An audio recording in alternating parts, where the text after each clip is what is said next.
2026 বিশ্বকাপে টুর্নামেন্টের সেরা খেলোয়াড় অর্থাৎ গোল্ডেন বল জেতার দৌড়ে এগিয়ে থাকা শীর্ষ 5 জন ফুটবলার দেখে নিই।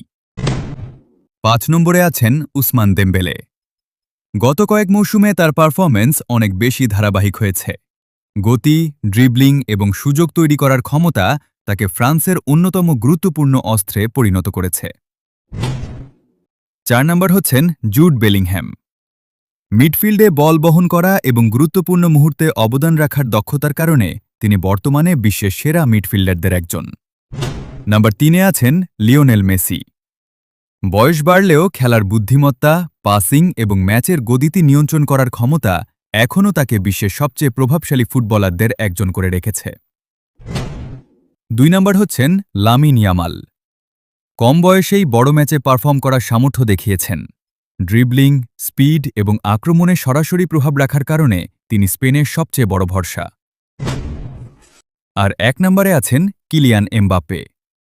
গতি, গোল করার ক্ষমতা এবং বড় টুর্নামেন্টে ধারাবাহিক পারফরম্যান্সের জন্য 2026 বিশ্বকাপের সেরা খেলোয়াড় হওয়ার দৌড়ে সবচেয়ে এগিয়ে আছেন।